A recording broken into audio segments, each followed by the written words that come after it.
Okay, well, great. No sound the whole time. I hope everyone's doing well. Happy Sunday.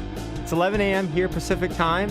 I hope everyone's doing well. For the first time, I was just talking to myself. I was saying for the first time, I've actually connected my Twitter as well into this. So it's streaming onto Twitter as well.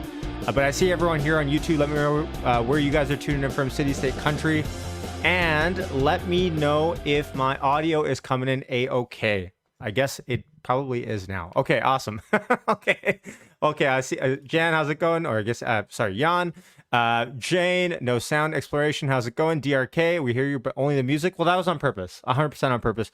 Howdy, folks. Digital, how's it going? Pietri, no juju. Well, look, I got my hot coffee. Right after this, I will be chugging some juju. Bring the juju with you. You know, that Sunday 11 a.m. time just makes it a little bit hard to consume the juju I've been finding. Ganeshan, how's it going? Hope you're doing well as well. I'm going hard, but no sound. I gotta find a clip of that later. Awesome. Okay, repeat what you said. Hopefully I did. Hopefully my audio is coming in fine now. Chadwick, how's it going, my friend from Cleveland, Ohio? NVIDIA's PE ratio today is 164. Okay, well, we'll potentially get into that later. Michael, how's it going? New Jersey, Cincinnati. Okay, there we go. A-okay. You guys don't like the rock music that is on the back end here. Just one of those library choices. Montreal, Messi, how's it going? Bonjour. Jan from Potato Land. That's not Idaho, I presume. Brownsville, Texas. Paul from Toronto. How's it going, Paul? Obviously, Michael from Austria. All good from Texas. Ryan, Brad, Think Real. There we go. Okay. We got Hillary, how's it going? From ATL, 6 miles in and a few to go. Okay, drive safe. Mike, how's it going? San Diego. Awesome. D-Town says hi. I like that, Dayton. Muskegon, Michigan. Is that a real place? Monterey, California. Dayton got some juju. There we go. Petery. Pete. Look, I apologize. I'm the worst with names. Coffee up. Okay, there we go. Grab a cup of coffee. Grab a cup of tea. Let's go through. Before I read out the rest of the places here, I'm going to just give you a brief agenda. Let's go through Warren Buffett, Charlie Munger talking about Elon. Let's go through China sales numbers. In fact, let's start there first with the record month out of China and my initial reactions when I first saw it. And then from there, let's go into what the stock market has done. Macro, of course, we know 25 basis points. And I do want to talk a little about, I don't want to say bank runs, but the bank failures that we're seeing, because it's just, it's not few and far between anymore. It's becoming a trend, and it seems like it's going to continue. So all to say, let's talk about FOMC as well, in that, hopefully that order. Gentry, how's it going? There we go, Uriel. Bonsoir from France. There we go, Sean. 9 jujus for Jan. There we go. Lancaster, Pennsylvania. Sweden. How's it going, Mimi?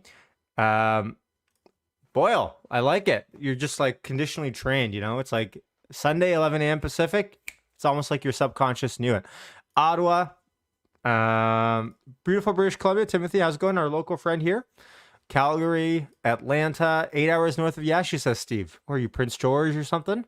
Maybe Calgary, I don't know. Amsterdam, Leesburg. Awesome. Hey, thanks for joining me. Great turnout today. Let's keep it going. Let's keep the energy coming in. Okay. I'm going to star some of the questions as I see them. Abe, how's it going from Mumbai? Oh, wow. Safe travels, my friend. Sunny Scotland. Okay, let's talk. Let me pull up my screen here. So let's do just that China breaking news first, shall we? So Giga Shanghai factory has had its best first month of a quarter. Can't talk on a Sunday ever, with 75,842 cars sold wholesale estimated. Additionally, the latest Tesla China data from China shows 41K in April. This is the best new first month of the quarter from Sawyer Merritt. Now, originally when I saw this, and actually this is Roland, who actually shows amazing charts here with all things Tesla delivery related. And you'll see that obviously Tesla China are on sale, are on pace for a new quarterly record. Can you tell I'm kind of flustered today? Hold on, I'm just gonna take a sip of coffee. You know what it is? I was cat sitting this weekend, and so I've been going back and forth. It's for my sister. So I'm going back and forth trying to make sure that this cat's happy. And you guys know I'm not a big cat guy. You know, cats like me because I don't really care for them. But this cat is just, he doesn't want anything to do with me. Anyways, okay, that's besides the point.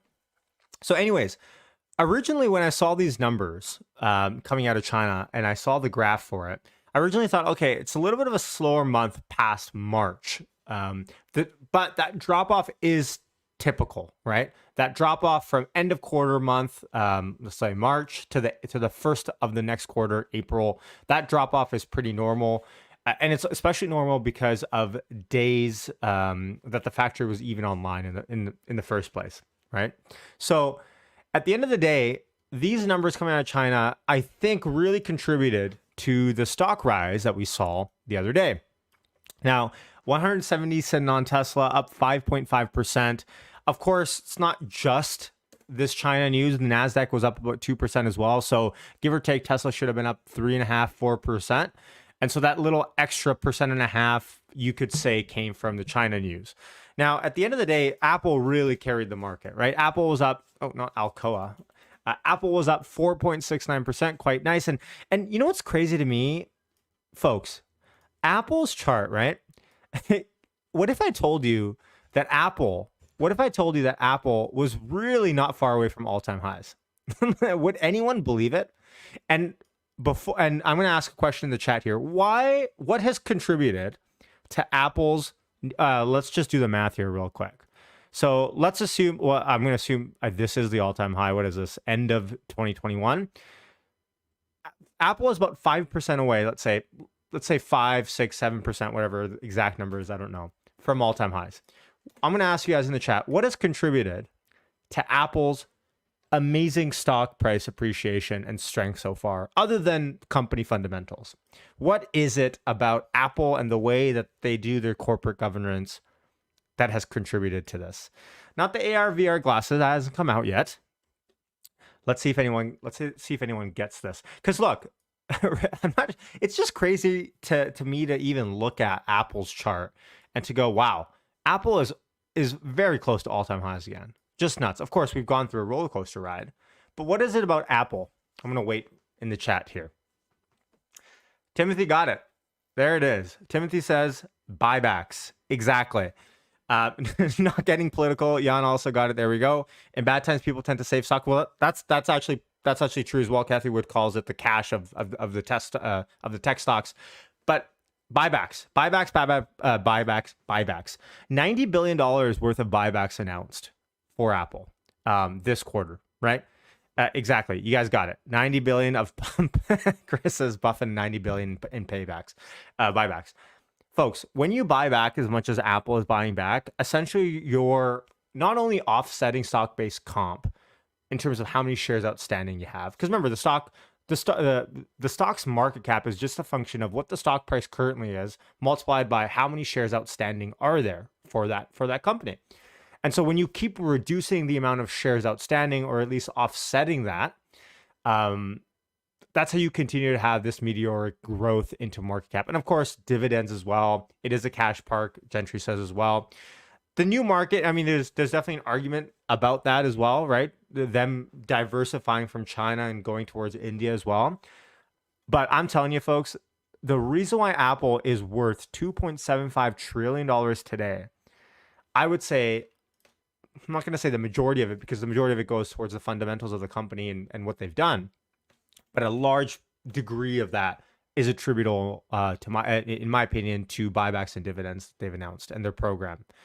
So Tesla, if anyone was curious, Tesla is sitting. Does anyone know this before I calculate it?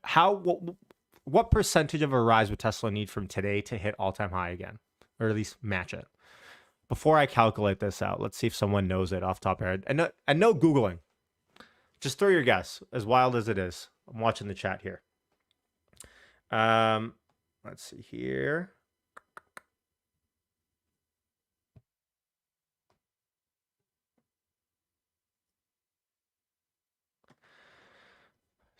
$260%. Okay. Well, let's see. 150. Okay. Okay, I'm going to calculate it now as the comments roll in. 137%. Let's round up. 140%. So you guys are pretty close, actually. I'm not sure if you guys were Googling that, but that's pretty good guess. I guess the math's not that hard if you really think about it. But but 150%, that is right. Let's just say 150. That's how much of a price appreciation Tesla stock needs from here on out to hit all-time highs yet again. This is why drawdowns typically are so hard to come back from. It takes a lot of time, just because they're disproportionately harder to come back from. So as we sit here $170 and I look at Tesla on the daily, I think one thing that I do want to talk about is how we pretty much have hit the 21 moving average. Now, historically, the 21 moving average, hate it or love it, has been a pretty key point of resistance. Remember, 9 and 21s are really on the shorter term technical, if you want to look at it. And I'm not going to get into a lot of the pontification about it. But I think at the end of the day, it's important to realize that the 21 moving average is about 171, pretty much where we closed at. So if we get slapped off on the Monday, it wouldn't be terribly surprising. I definitely missed the closing price guessing game too. But you know what? I've been forgetting for the last couple of weeks. Towards the end of this stream, let's do opening price guessing game as well, and let's see how that goes, because we did that. I think the first ever Sunday stream we did that, so we can do that as well. Okay, so that's about Tesla stock. $170 sitting on Tesla stock. That's Tesla China news. Let's get into a little bit about FOMC first, right? Before we get into Warren Buffett, Charlie Munger talking about Elon and Elon replying. So a couple things. If you guys lived under or living under a rock, 25 basis point hike happened last week. Jay Powell wasn't terribly dovish at all. He was in fact holding steady. And I think at the end of the day, what they've done with the rapid rate hikes that we've seen there's going to be more breakage here. I think that's the best way to put it. Here was my macro analysis my macro prediction as this came out. So this is my subscribers. My subscriber only ad-free video. Little plug. Okay, next macro predictions. Number 1, the Fed waits for something to break and cause a huge uproar. And I said, think even bigger than bank failures. I know bank failures are among us. We're hearing about them every day. But I truly think it's going to have to be something bigger. Number 2, the Fed members start buying stocks again, citing no conflict of interest. If you guys remember, they stopped. I'm going to pull up the chart. So here's the NASDAQ. Can you guys, and this is the weekly. Let's go in the weekly. Can you guys guess where the Fed stopped and sold all of their stocks? At what point on the weekly here? Yes, Powell did say no rate cut this year. But remember, Powell's the same guy that said they're not going to be raising rates anytime soon and then started raising rates months later, right? He's jawboning. Yes, that's right. So so all the Fed members started to sell stocks right here at all-time highs. Okay? End of 2021. It's just nuts. It's actually nuts if you think about it. You know, there was that whole conflict of interest. They're buying and selling and trading stocks. Everyone's like, what the hell is happening? Like, these guys are just getting rich off of trading stocks. Yes, they sold all of their stocks at all-time highs. They've been sitting on their hands. And I bet you at some point this year, we're going to get, because it's not in law, right? They just said, no, it's conflict of interest. Let's just wash our hands of this. They are going to start buying stocks again.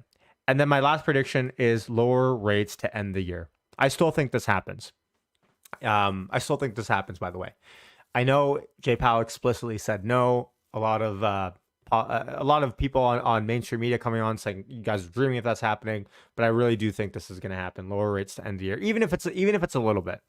And of course, it's going to be data dependent, but I think the data is going to come in a lot cooler than expected to end the year. Powell is as trustworthy as Jim Cramer. Okay. So let's listen to Janet Yellen and what she has to say about banks and the debt ceiling by June 1. This is the next big date to watch out for, and the debt ceiling and the fact that they haven't raised it coming up for June 1. Let me put in my headphones here real quick so you guys get no feedback, and hit the like button, hit the subscribe, leave me a comment. Of course, if you're watching on replay as well, let's take a listen to this and let me know if the audio is coming in clear as I planned. Paint a picture for everyone. What happens on that day? Let's assume for the sake of argument it's June 1st. What happens that day if the debt limit has not been extended?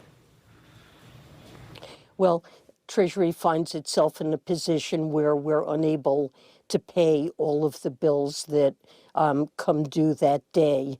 And this would be really the first time in the history of America that we would fail to make payments that are due. And, you know, whether it's defaulting on interest payments that are due on the debt or payments due for Social Security recipients or to Medicare providers, we would simply not have enough cash to meet all of our obligations. And it's widely agreed that financial and economic chaos would ensue. U.S. Treasury securities are the safest bedrock security underlying the global financial system. A failure of the United States to honor all of its debt would call into question our credit worthiness. Even as we get very close to this date, if Congress doesn't act, we're likely to see financial market consequences. Okay. The financial market consequences remark right there kind of strikes me as odd. Hearing Janet Yellen explicitly almost threaten, like, look, we got to raise this thing. If we don't raise this thing, your stocks are going to crash, right? That's pretty much what they're saying. This thing is going to get raised, right? There's no doubt about it. What's the other option, right? to start defaulting on your debt. It's not going to happen. It's not going to happen, right? Maybe someone clips this and puts that circus music after when the U.S. does default on this. But it's not going to happen, right? And June 1's going to come. They're going to make some sort of deal. The stock market's going to get scared about it. And Janet Yellen's here trying to push that narrative. In 2011, there was a steep decline in the stock market and our borrowing costs. Back in 2011, the U.S. Was downgraded by the credit rating agencies. There would be permanently higher borrowing costs for Americans for buying a home, buying a car, and a failure to raise the debt ceiling would cause a steep economic downturn. Okay. In a weird way, that's almost what the Fed is already doing, right? The Fed is already, with the interest rate hikes that they're having, already pretty much pushing the economy off of an edge, right? Off of a cliff. It's a slow motion fall. The rapid acceleration of rate hikes, how high they've gotten, and despite all data showing otherwise, they keep raising interest rates. And this week has just proved, with a 25 basis point hike, that the Fed doesn't care really about the short-term, medium-term economy. They will do whatever it takes to crush any chance of inflation rearing its ugly head. And this 25 basis point hike really puts it over the edge. And so as we sit here and macro markets are, I mean, I don't want to say decent, but I mean, macro markets are not terrible, right? If you look at the NASDAQ, it's a good gauge of the entire tech industry, obviously. You know, we're sitting about 25% away from all-time highs. And if you look at charts, when the Fed does pause, typically there is a 3 to 6 month lag before the stock market actually bottoms, typically. But what people are arguing and people are saying this time around is the market was forward looking on this. They saw the inflation come through, and this particular cycle is much different than, let's say, the 80s inflation cycle that we saw. You know, with and obviously crises that we saw with '08. So can we qualify this as a crisis already? I don't know. But as we sit here and we're 25% away, let's say 25% lower off of all-time highs on the general market, and the S&P 500, for anyone wondering, is, why do I have so many random lines everywhere? The S&P 500 is about 12%, right? Isn't that crazy? If I told you that the S&P 500 is about 13% away from all-time highs, I don't think anyone would really believe me unless they really watch stocks, right? So The S&P 500 has shown good resiliency. Obviously, the Nasdaq has a double beta off of that, and then Tesla double that, right? So, or more than double that, 150% off of it. So the financial markets right now are just a mess. Everything is happening. No one knows when it's going to stop. The Fed doesn't care. And we're just having to sit on our hands and just wait and just see, okay, well, I guess something is going to happen. We don't know what. Yeah. Yeah, well, exactly. Alex says service members don't need a paycheck, huh? Exactly. When it comes down to it, when it comes down to brass tacks, this will happen.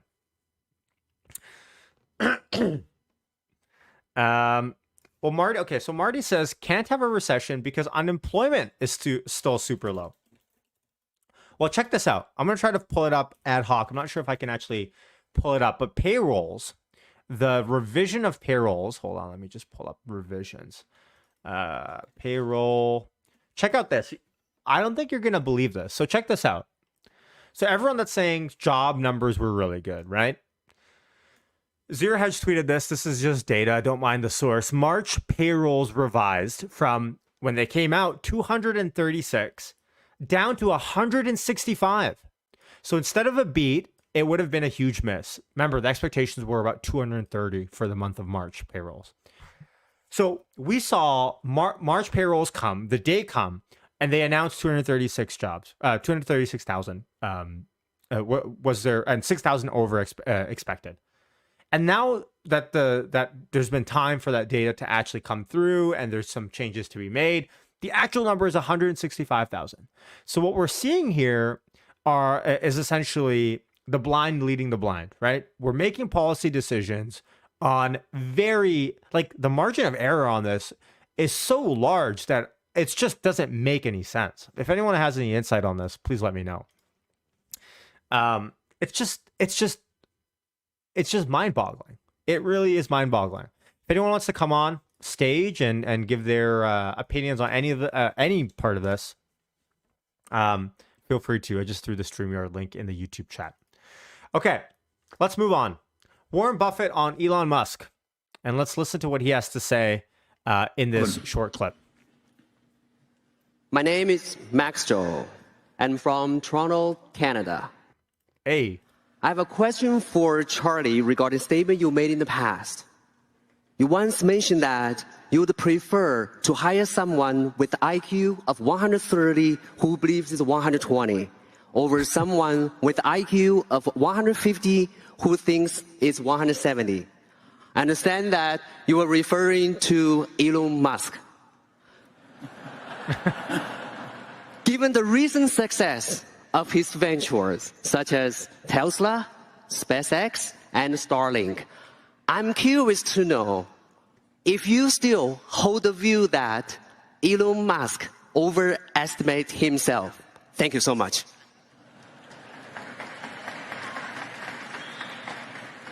Well, yes, I think Elon Musk overestimates himself, but he is very talented. So he's overestimating somebody who doesn't need to overestimate to be very talented. By the way, I will say there's a degree of not arrogance, but there's a degree of confidence that you need to accomplish massive shit. And Elon obviously has that confidence in himself.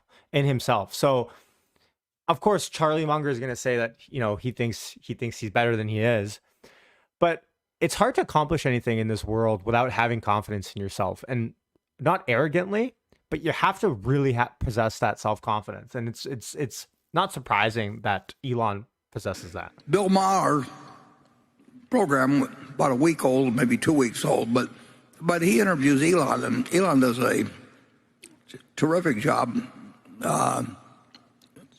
toe-to-toe with Bill Maher, who it's worth watching. And by the way, I can't believe Warren Buffett watches Bill Maher.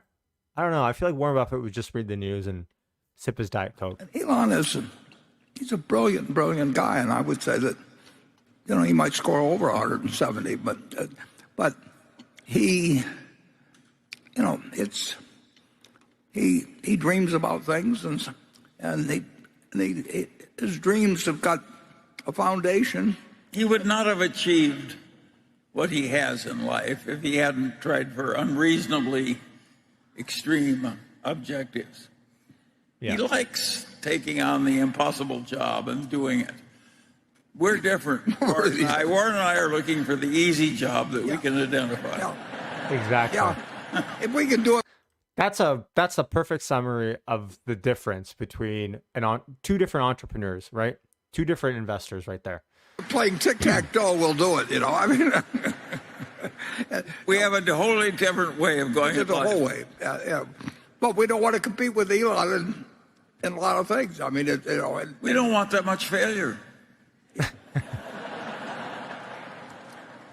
yeah, and But by the way, anyone that thinks Warren Buffett or Charlie Munger or Berkshire Hathaway or whatever are going to invest in Tesla, I think you guys are dreaming. and it takes over your life, and I mean, in a way that it just doesn't fit us. But there are going to be, well, there have been important things done by Elon already, and it requires fanaticism isn't the word.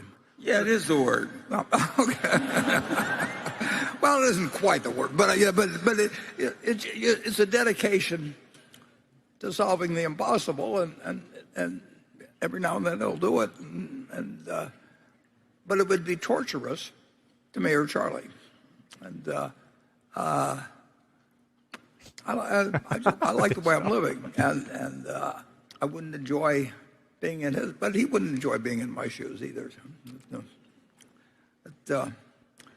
Look, first of all, it's just a pain to listen to Charlie Munger and Warren Buffett at anything slower than 1.75 speed. No offense. But look, these guys are the goats of investing, right? Charlie Munger is 99 years old, right? What Charlie Munger has seen in his investing and entrepreneur and business life is just incredible. And I think, these guys get a lot of hate about them not changing their ways, them having all this money and still investing in oil and gas. But let's just appreciate while they're here and still able to share their insights with us. He's 99 years old. I think Warren Buffett's like 92 years old. These guys are the goats of investing. So I don't think anyone needs to give them more flowers than they've already been given. I think Mimi's questioning whether this is just AI generated. So we'll see. But, Digital brought up a good point. Digital was like, what about BYD? Why did they invest in BYD? And I wonder if they're selling BYD now. That's a good question. I think there was a story behind why they actually ended up investing in BYD. Some sort of connection that they had and then business deal that like kind of tied them to it. I forget exactly what it was, but I read about it. Well, maybe if you talk to either one of these gents, they would tell you that they're not working, they're just doing what they love, right? So Charlie has lived through the Great Depression. Says it all. I mean, like, right? Although I massively disagree with their opinions on, let's say, crypto. These guys think crypto is just one big pyramid scheme. These guys don't get the blockchain.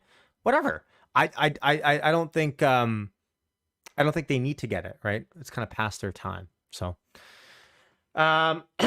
okay. So that's Warren Buffett. And by the way, Elon actually replied to this and saying, appreciate the kind words from Warren and Charlie.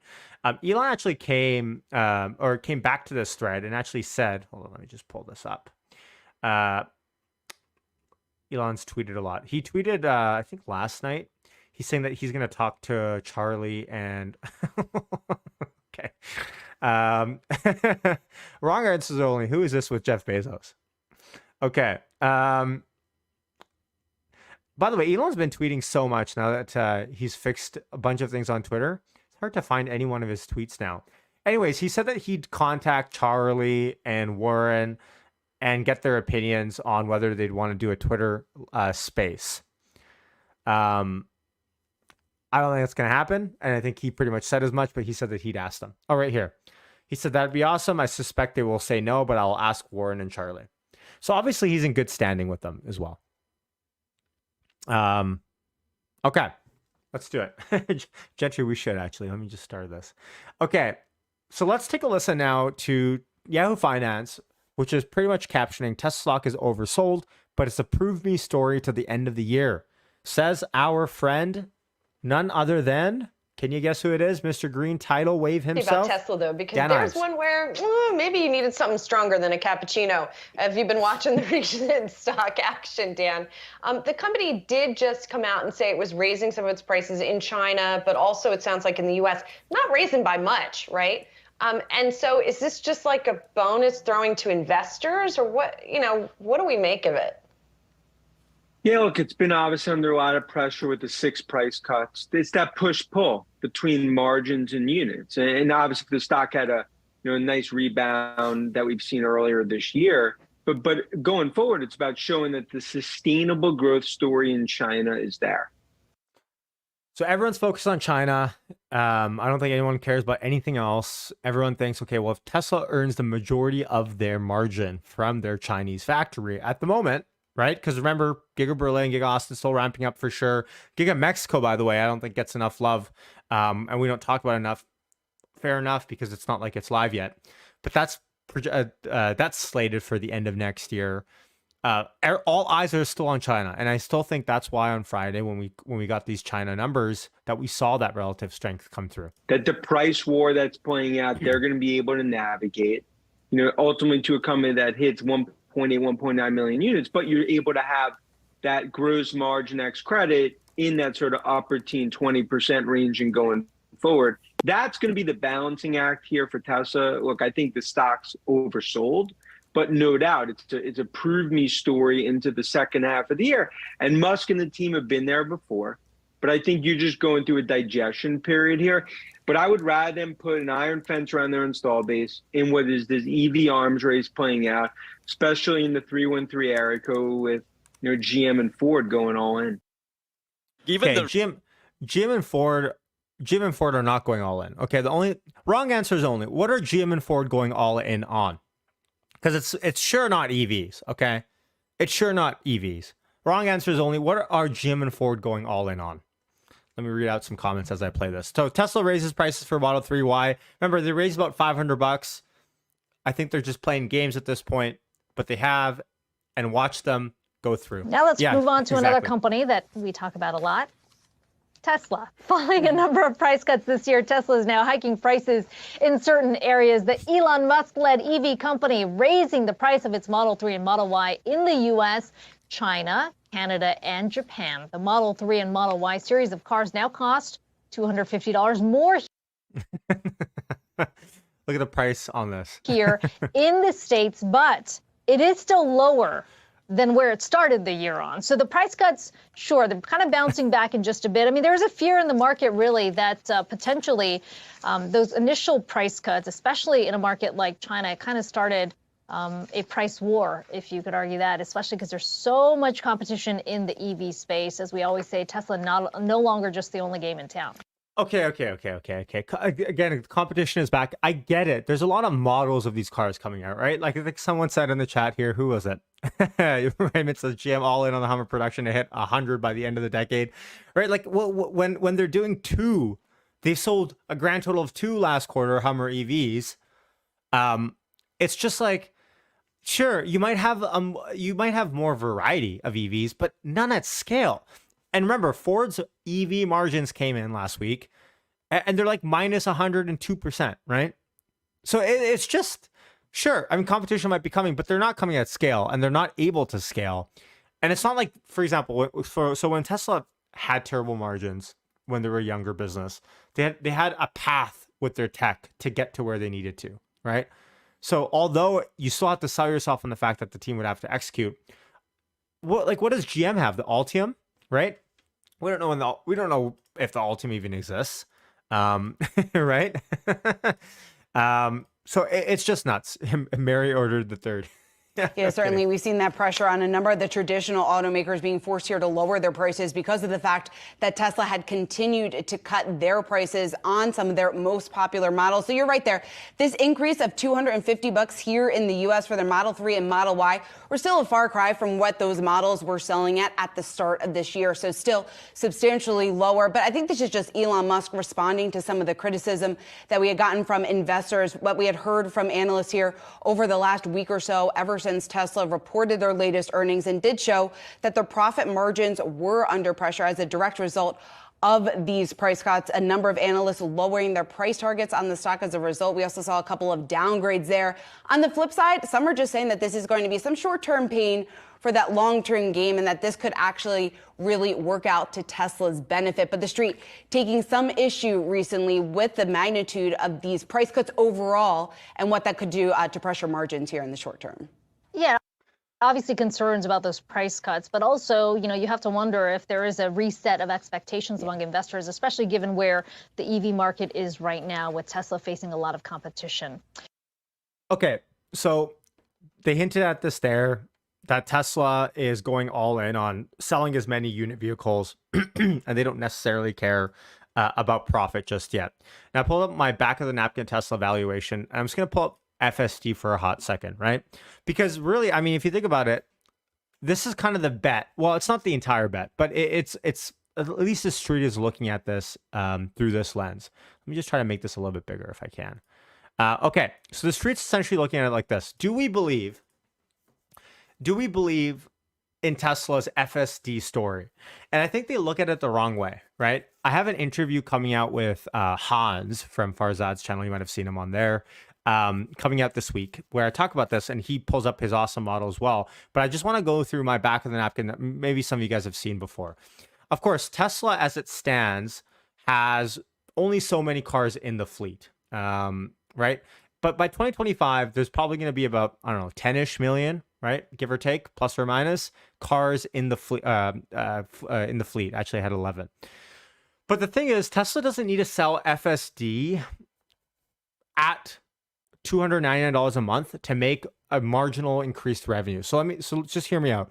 What if Tesla packaged up 200 miles of supercharging credit per month? They packaged up a Tesla app store that you can only get as a part of this package. With that, you get access to stuff like Zoom. With that, you get access to, let's say, new up and coming apps. Maybe you get access to more data on your car. Maybe if you have work cars, you can enable fleet software access. Maybe you also get Smart Summon, the ability to put your car in and out of parking stalls that are really tight or in your garage. Maybe they also throw an auto lane change, right? Let's say they package those things up and they charge $120 per month for that. Now all of a sudden you're able to pay, right? Now all of a sudden, in Canada we don't have FSD subscription, but let's say $120. Tesla's able to pay for that now, right? Or not Tesla. Tesla's able to offer that now, and people are able to pay. So Tesla doesn't need to sell, and I'll see if these charts are even fully accurate, but Tesla doesn't need to actually sell all of the FSD features, let's say FSD level 5, for them to make additional marginal revenue from software. They can package up existing features, new features like the App Store, and they can sell that independent to FSD level 5 to make additional marginal revenue off their cars, right? And that's really the beauty. And let's see if these are dynamic. Okay, these are dynamic. So, and this is the beauty of it. So if they charge $120 per month, like I said, 85% of the cars in that fleet are eligible. Like not all the 10 million, let's say, are eligible for it. 15% of them might have already bought FSD full, as a lifetime package, and they get everything already. And then let's say the FSD take rate is about a third of cars. At a 30 PE, 70% margin might be even a little bit low. It's just software, right? It's all Tesla selling. That's a ARR, annual recurring revenue, for Tesla on this new business, about 30 billion, right? So remember, you can play with these numbers how you want to play with them, but Tesla doesn't need to sell, let's say, FSD by itself or level 5 for them to make additional marginal revenue off of their cars. So this is kind of the bet that the Tesla team is making, and they're saying, screw it, we don't care about the additional 5% operating margin. Let's continue to go full scale on auto production. Let's lower prices if we need to. That's already a good thing for kind of in our eyes anyways. And then in 2 or 3 years time, when we release all these software packages, we're going to have that many more cars that we can sell this to later and make up the money and make up the margin from that later, right? Yeah, and Marty says the smart OEM will license Tesla FSD.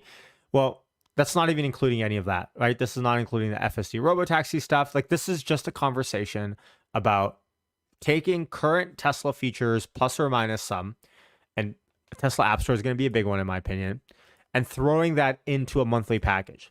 Like, what if the Tesla App Store only was a thing if you paid for it monthly? Like, if you paid for your car to be essentially connected, like to each other's, like, what if all Teslas were interconnected in the fleet?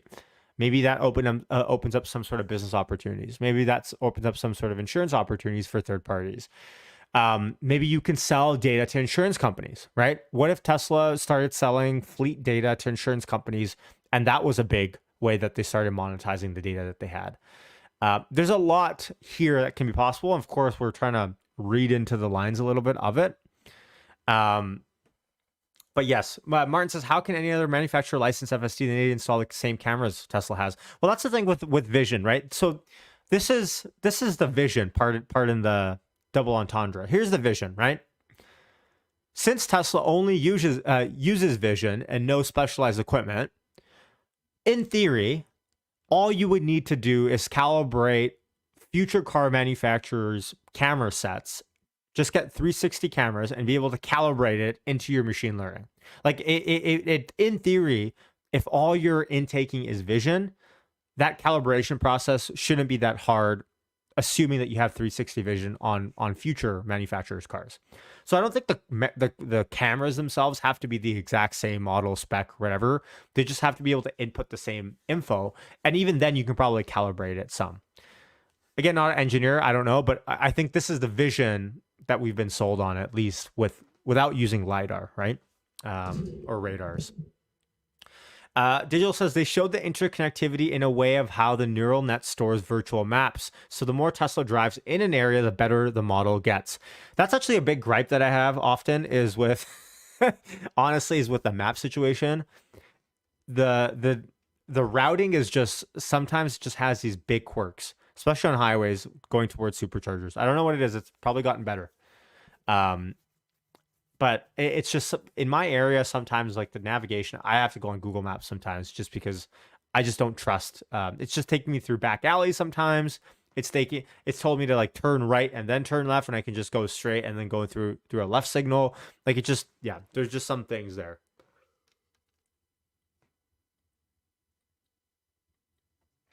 I do like Apple CarPlay. I will be honest. I do like Apple CarPlay.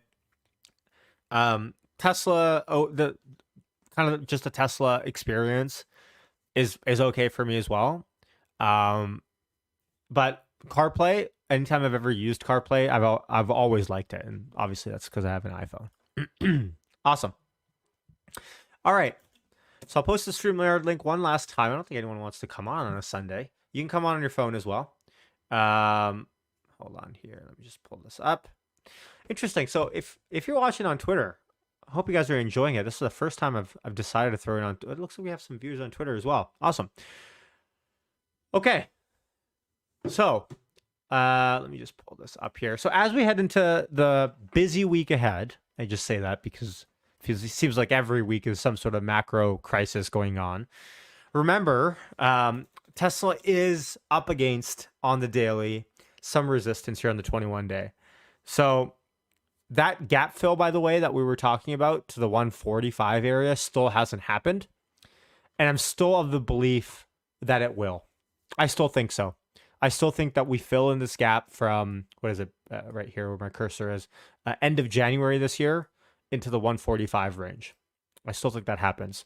But I know, by the way, some people on Tesla Twitter are calling for Tesla hitting $300 in short order. $300 would be quite the move, considering you'd have to break through not just the 921, but then you'd face the 200-day and all the supply up there, and then the 300-day, which would have less, but the 200-day especially. So, oh yeah. So yeah, I have some questions highlighted here. So Ganesh says, Yashi, when will Elon's executive package be finalized by Tesla board? I don't think Elon's getting a new comp package, to my knowledge, anytime soon, unless I've totally missed something. I don't think he is getting one at the moment. Yash says, are you bullish on, by the way, nice name, Yash. Are you bullish on Apple? It's hard not to be bullish on a company like Apple. Like how much money they have, cash on hand, just in general, their execution is world class. You can say what, and I hate on Apple a lot about how they've really rested on their laurels on actually advancing tech-wise. But man, Apple is Apple, right? The way that they manage their corporate governance, although I do agree with some people on the board and their general philosophy on some things, it's hard to disagree with the way that Apple performs as a company. It's really hard to. They are the crown jewel, and they have been in the tech industry for a long time. So does that make me bullish on Apple? I guess. I don't know, but you know, it's hard to be bearish on Apple. I guess it's probably the best way to do it. Oh, good question. Let's do that. So let's end off the stream. Let's end off the stream with our opening price guessing game for tomorrow.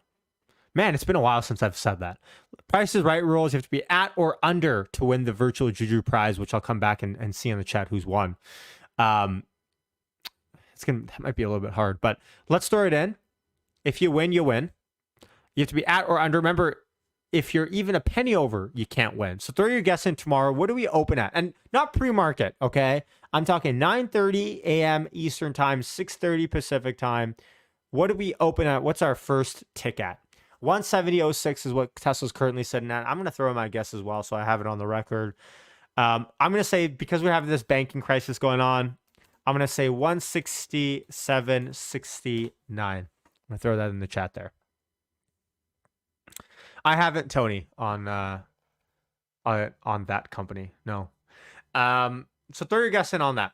Let's see. There we go. Hillary says 2 Jujus post run. Tesla opening price guess is 170.42. I like it. By the way, so Boyle says, what's the fundamental reason for people saying it's going to go to 300? From what I understand, I think it's mostly a technical news, a technical guess that it's hitting $300. Nothing else. Awesome. Keep the guesses rolling in here. I appreciate everyone tuning in, by the way, on a Sunday, right? It's times are tough. People on the Sundays, generally my advice is always, it's pretty ironic, right? I think, who was it, like Mimi, or I forget, maybe it was someone else. They're picking fun at me for the first Sunday live stream. They're like, Yash, I think it was Hadouken. And he's saying, Yash on Friday says, and it was like, I say, turn off your phones, turn off technology. And then Yash on Sunday, what's up, everyone? Here I am streaming. So you guys are hilarious. But honestly, I love this community. I love the fact that we can get together. We can have a respectable debate. We can have a respectable talk. We can get better together. We can educate ourselves, better or for worse. And we can get together and just have a good time. And honestly, this community is just amazing. I know it's cliche. I say it a lot, but just go back to the beginning of the stream and see where everyone's tuning in from. It's not just like one area. All across the world, people from Africa, people from Nunavut, someone from Greenland tuned in. It's just, I'm just so grateful for the community that we have. And I'm sorry for going on and on about the clichéness of this, but I'm just very grateful. If I can say that again, I can't really think of anything else on this Sunday morning. So I hope you guys are well. Hope everyone has a wonderful week ahead. The Hans interview is not out just yet. I will tweet it out when it is. Feel free to follow me on Twitter if you want to at Hey It's Yashu. I'll tweet. And by the way, for the subscribers on Twitter, I don't exactly know what my cadence is going to be. Here's my dilemma, right? I have awesome people that follow that support my channel, support my work on Patreon, which I am eternally grateful for. Obviously, you guys watching as well, YouTube membership as well. So I kind of have everything on Discord, right? And then on top of that, when I threw in the Twitter subscriptions, it's just kind of hard for me to I don't want to be pick and choosy as to what I'm sharing, right? But then I also don't want people to have overlap and people to think, well, I need to subscribe to him on there as well. So it's just, I don't exactly know what I'm going to do with the Twitter subscription. So for all intents and purposes, just consider it good juju for now. I tried throwing up my video that for FOMC, it took like 20 minutes to upload. So I'm not sure how scalable that is for me. But if I record something on my phone, I guess I could just throw it up on there. But all that to say is, as always with this channel, as always with me, there's always moving plans. So I don't necessarily know what's happening. Okay. Vern says, Yash, don't make me cry. Don't cry, Vern. No. Okay, I was going to say something else cliche, but it is what it is. Awesome. Okay, much love. Go spread some positivity. Go have an amazing week, folks. Remember, go prioritize your mental, physical health. Go for a run. Go to the gym. Do whatever you need to do to get out in nature. Turn off your screens. I'm very guilty of this, especially in the last couple months here with how much screen time I'm getting. So again, reminder to everyone else, learn from my mistakes. Get off the screens a little bit, even if it's an hour or two, and go read the newspaper, right? Go old school. All right. Much love. I appreciate everyone for tuning in. Thank you so much. And I'll catch you in the next one. Hit subscribe on your way out. Leave me a comment if you're watching on replay. And go back and watch any part of this, right? All of the Tesla China news, Warren Buffett, Charlie Munger, payrolls, FOMC, and then back of the napkin, Tesla price valuation with FSD, and also CNBC Now finance videos. All right, guys. I appreciate that very much. Thank you, everyone. I appreciate it. For the last time, well, not for the last time. For the last time today, at least, I will be saying bye-bye to you. Take care. Have a wonderful week. Peace out.